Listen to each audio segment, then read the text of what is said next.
Welcome to the Bali Effect, where we explore life's pivotal moments. Hey, Dee, how's it Hi, going? hi, Preeti. It's so good to see you. You too. This is our new way of, talking about things. I'm Priti Tana. I'm Dee Dee Perry, Mhm. and this is our first time trying to do this YouTube stuff I don't know what with we're doing. us. We're just creating content. We don't know where it's going to end up. Uh, Oh, oops. but yeah, sure, it's definitely going to end up on YouTube.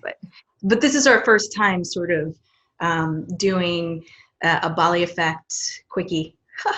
uh, Not audio necessarily, but video, which I think is kind of cool. I think so too. And so we have a podcast called The Bali Effect. And what do we do on the podcast, Preeti? We talk to so many different people about their life's moments and pivots they've made in their lives, and we talk to comedians and actors and entrepreneurs and our friends and family, and it's awesome because we get to talk to anyone and everyone because we all have these moments. So Absolutely. Our dream guest would be a Uber or Lyft driver still, because that is they are. they Yes. Well, yes. their stories are amazing. I always want to stay in the car longer once I get to chatting about, The all night. that happened before they got here. Well, anyway, it's great. Yeah. But we have like topics that we kind of want to cover when we're on our own. And so today's sort of quick topic that I wanted to talk to you about, and we thought probably everyone could get some use out of this topic, is aging parents. And it's interesting because Dee, you and I talk about that often because you often, kind of help me out because maybe in another life or this one, you have some experience in the area of, making sure our parents are sort of set up. Well, I am a lawyer, and one of the areas that I work in is that of dealing with the elderly and estate stuff. And it does not cease to amaze me how, I'll put it this way. I've done a couple of presentations, and every single time, Preeti, I tell you, I am waiting for somebody to give me the answer I like, because nobody likes to talk about getting older. They don't want to talk about aging. We are a death denying culture, all of that stuff, right? And this is across the board, like definitely here in America at least. And I start out and try to just warm the crowd up by pulling out my checkbook, like my real checkbook with the business name and everything on it. And I write out a check for $1 billion. I do. Have I ever told you this? I don't think I have. And I say, listen, this is a blank check. And I sign it. I will write down your name. Who wants to be a billionaire right now? People start chuckling. No, seriously, if you can answer this question for me, I will give you this check, Scout's honor. And everybody's like, yeah, I want to do it. And I say, you tell me how to live forever. Because if you have the answer to that, listen, give me 24 hours, I'll make good on that check, because there's a whole lot of people who will back me up so it doesn't turn to rubber. And of course, I have 100% failure rate of getting anybody to answer the question. And knowing the inevitability of, we can't all hang out here forever, as my dad says, don't take life too seriously, because ain't none of us making it out of here alive. People don't like to think about, hey, I won't always be 35. I won't always be 55. And, the more that anything that you prepare for, you are more likely to be able to handle the transitions that come. And it's not just about the end point. It's about small things like, you know what, I think I want to have my kids just pay my bills for me, write my checks for me. It's still my money, but anyway. Well, I think, it's interesting you bring up another aspect, which is not only planning for ourselves, planning Mm-hmm. for when we get older, but, one of the core areas of my life that I'm working with a lot, and this sort of started only 3 or 4 years ago, was making sure my parents were okay. And I think that listen, I'm first generation Indian. My parents grew up in India. All the wealth that they've built here in America over the past 51 or so odd years. My mom talked about some of that on our podcast with her. And I just assumed they had done the necessary steps to ensure that they would be taken care of. And you know what? Here's the deal: none of us want to talk about it. It's to your point. It's sort of like I don't want to think about it for myself. I made a decision a few years ago to go travel the world and hang out for 18 months. A lot of my financial planners were like, "That's dumb. What are you doing?" And I was like, "It doesn't matter. I'm so young. Like, I'll recoup." So that's one thing, but I want to talk about our parents because I have learned so much from you in the past couple, months. I think actually we started talking about this with them maybe a year and a half ago or 2 years ago. But I was quite candidly surprised at things like healthcare and what's covered and what's not. And, my father has Parkinson's, and so was very healthy until a couple years ago, honestly until 2016, and his health quickly deteriorated. So we really didn't think about aging parents or a parent who's not well, and that's a whole other secondary sort of function. And I wish I had known some of the things that not only you taught me, but other people taught me about the right questions to ask. This isn't necessarily about make sure you finished everything, but what are the right questions to ask your parents about, their financial future, their healthcare proxy. Gosh, I didn't even know if, they had signed any papers around, DNRs or what happens in I knew absolutely nothing. And I think part of what we want to talk about today quickly is just like the top 3 things you want to know now, or you want to know from your parents, if you're in a situation where you have aging parents, and you're lucky enough to have aging parents, quite frankly, and you don't really know about their financial security or healthcare proxies, because truly, really, you want to be prepared. So in the event that something does happen, you're not in a situation where you're like, I have no idea. And that's how I felt. So curious. I mean, there's so much in that one topic, but curious if you could give our listeners like maybe 3 high level things just to start, just to write down and say, hey, maybe you know everything, maybe you don't, but here are 3 things you should think about. Sure. And I will say, listen, if you are listening to this, thank you so much. Yeah. I'm not your lawyer. You got to hire me for this. So this is not legal advice. No, This is just something that I wish more people knew, more young people. And I can just speak from my own life. It never occurred to me. And I just, it resonated what you just said about you never think about your healthy parents not being healthy. Right. And I was celebrating my 30 something birthday. And it was a family vacation. We were in the Bahamas. No, we were in, anyway, some Caribbean island, and Barbados, Barbados. And I had to come back to town earlier than everybody else for work. And I remember saying to my mom, well, I want us to have a really fun last day. And so we went out on jet skis. And my mother, anybody who knows her, super active. She looks sadly 15 years younger than what she is. And she came out with me, and we got on the jet skis, and we're racing each other, having a ball. I fly back, and 2 days later, she's on the airplane coming back, and she starts vomiting uncontrollably. She had to go straight to the hospital, where she stayed for another month, and then had to be home from work for another 6 months, recovering from a sudden, dramatic strange, bizarre illness.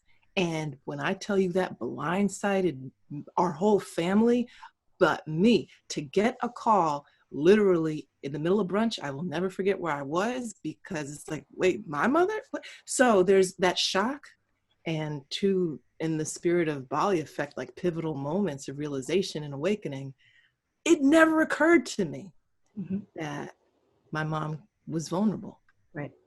until that moment. And then getting to the hospital and being, are you the daughter? Okay, well, do you have this? Do you have this? What are you talking about? What are you talking? Yeah, I was in my 20s at that time. So I didn't know what I know now, because I hadn't started practicing in this area. But I'm like, what?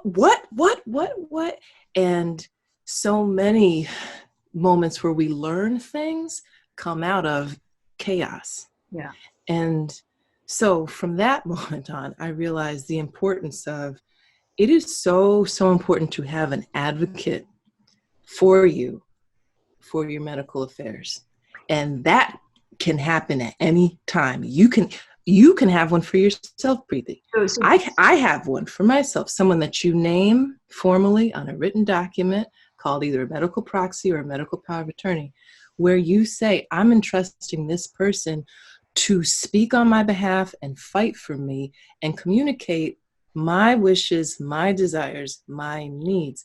And in addition, just to the legal side of things and the formal side of things, I learned you really need somebody in the hospital who can crack the whip when you are convalescing, because there are a lot of sick people, and a lot of staff in the hospitals are very overburdened. You know, right now we're in the middle of a pandemic, and one of the devastating tragedies of all this is that once people are going into the hospitals, they have to be isolated. And so their families can't just sit in the room with them, provide them the psychological comfort. And, I need more water, or go into the nurse's station, say, she's out of ice chips. Those sorts of things matter. So that's one thing. It's never too early. Sorry. So no, go ahead. So I was going to say, you just said it's never too early. So does that mean, like, truly, when do you say, I want to have an advocate? Because look, at some point, and I don't know the legality of it or the rules, like up until 25, or is there a certain age where your parents automatically, or your next of kin automatically is an advocate? And is there a point in time where you're like 40 is when you should assign someone specifically? 18. 18? Once you're 18, you're on your own. Okay, got it. You're on your own. And your parents are not entitled to know what's going on with you medically. And neither are your children, and neither are your brothers and sisters. The privacy laws around your medical information, that's one of the few areas where you still have privacy. Anything you put out on the internet and stuff, forget it. It belongs to the world. I don't want you giving out the stuff. Sorry. Yeah, let me send some bills to people. So that's one. One thing, have an advocate. Have an advocate. Health proxy advocate. Okay, great. Yes. Second thing, and this sounds strange, the sooner you start planning for anything related to healthcare, the cheaper it is. And I mean, the cheaper it is. There are some families that start buying insurance for their kids when they're toddlers. So you're talking long-term care insurance? I'm talking, if you foresee needing cash for your life, insurance is a great way to start building that. It can be in the form of life insurance policies. It can be in the form of long-term care policies. And the sooner you do the long-term care, you can't get long-term care when you're like 5 years old. But as a 50-year-old person getting long-term care, way cheaper than a 60-year-old, than a 70-year-old, and certainly less expensive when you are in great health. And, you go to your annual physicals and everything looks good. Oh, watch your blood pressure. But I mean, it goes from the realm of, affordability to moderate sacrifice to, just impossible. Now I'm looking at Medicaid. Okay. And so the sooner you do it, the better. Sooner you get insurance. Yeah, but people can get insurance, and some people do. They get insurance on their little baby children. So by the time they go to college, there's money, like a huge pile of money that's been accumulating on an insurance policy. And that's not something that a lot of people, I should be charging for this.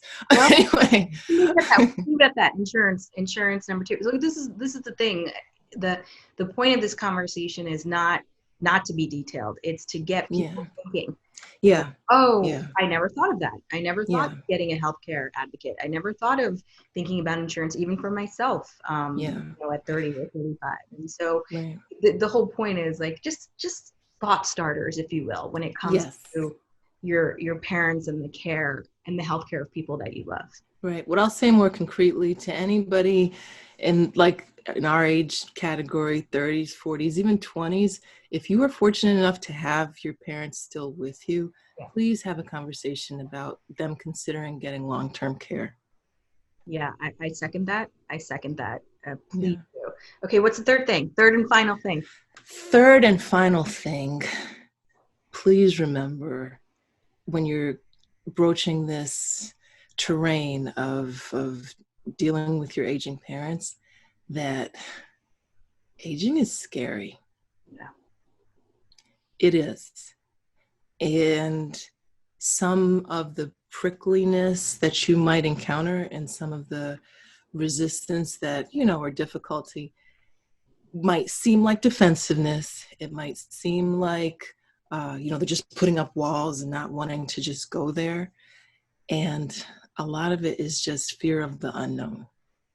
And huge, copious amounts of compassion really are necessary to get them over the hurdle. Because what I have found in my experience is that once they get over the hurdle, you would be shocked. Then the floodgates really can open and they can really become more comfortable with it. But the sooner you start the conversation, the easier you'll get the information that you're looking for. And just start to shift the relationship a bit. You're once a adult, twice a child. And there does come a point when you start to feel responsible for your parents, if you're a dutiful child, in the way that your parents, hopefully, for a long time felt responsible for you. And that's natural. Right. And I would say a definite pivotal moment or Bali moment for me during, working with my parents over the past 4 years on some of this stuff, really the empathy and, you say compassion, empathy, but Mm-hmm. I had to really stop and consider, how they grew up and their emotional relationship to money, as I like to say. And the thing that I would say really helped me, certainly you were one of them. I also worked with someone else. Actually having a third party have these conversations with your parents, I thought was super helpful because there is a little bit of a psychological, I'll just say, stuff that goes into having this conversation with your children. Mm-hmm. So I think if you have, whether that's like an elder care specialist or a lawyer, give them, it's worth the money because you can give them all of your concerns and they could probably extract from your parents, information that you maybe couldn't get on your own. So that for me was a moment where I was like, oh, I should bring someone in, and this about me, right? I like doing everything on my own. I get super frustrated when I bring other people in and they don't do it exactly the way I think they should be doing it. And it's a lesson that I'm continuously learning. No, I mean, this is why I love doing the Bali Effect with you. For me, I know it's a growth area of, give and take. And so, but it was so important to get all that information, that I sort of looked past that and just told, whether it was you or whether it was the other person, like, this is the type of information I need from them. And this is where I need you to, talk to them about certain things. So, yeah, that's all I wanted to say. If it's possible, Yeah. and if it's not possible to hire someone necessarily, family friends or someone that you trust, and they can still get that information for you to do something with. Absolutely. That That's exactly what I was going to recommend, because not everyone can do that, but you probably know who your mom's girlfriend is, her BFF, or the sister that she still talks to, or the cousin, or the auntie, or the friend from school who might be able to assist you with having the conversation. Yeah. Because sometimes you need a bit of a referee, because there is a shift in the power dynamic on their part as well. Yeah. And they do have to give over some of the reins and acknowledge, I am going to need to not be in the full control and share some of it with my child. That's weird. That's Also, let's very be weird. real. What we're really talking about is like, how are we going to ensure that the last few years of their life are taken? I think that's like that's a hard conversation to have. Hey, we're Right. preparing for when you can't take care of yourself anymore. And that's where the empathy and the compassion comes in.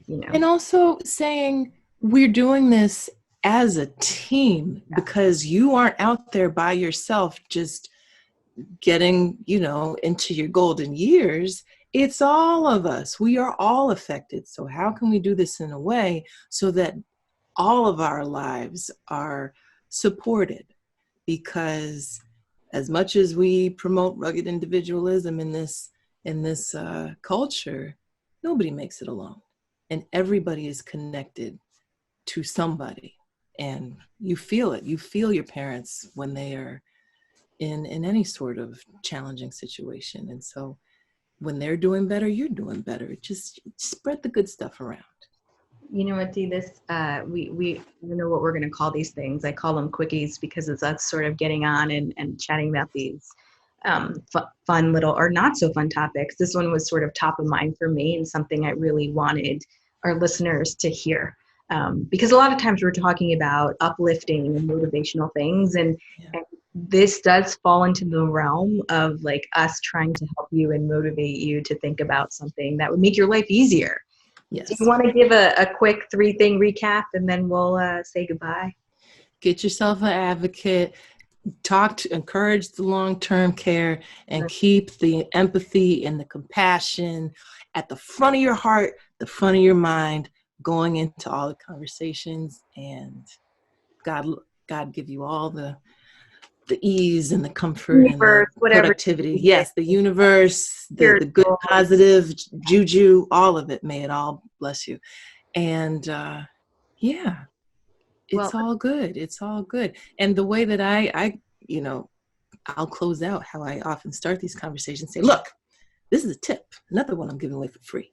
You tell your parents, we're going to sit through these hard conversations, pick the gin of your choice. And then we're going to tough through this for like 2 weeks. And then you're going to listen to all the folks who love you and support you, so that you can just not think about any of this stuff for however long you got. Hope it's another 20, 30 years. I don't know. But get it out the way and then go on and live your life. Have a good time. There's so much greatness out there. there sure is. Listen, as always, I love chatting with you, even if I'm sitting on the floor. I've yet to find, It's a fancy floor. well, it's working We for just did now. I have to figure out where I end up. But it's great.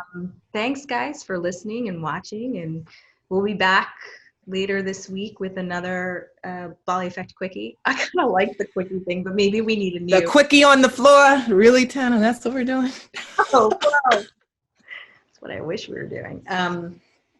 Yeah, so That's the next episode. we'll talk about that later. Okay. Okay, well, cool. Well, have Thanks. a good night, and thanks everyone for checking in, and we'll talk to you soon. Bye. Bye.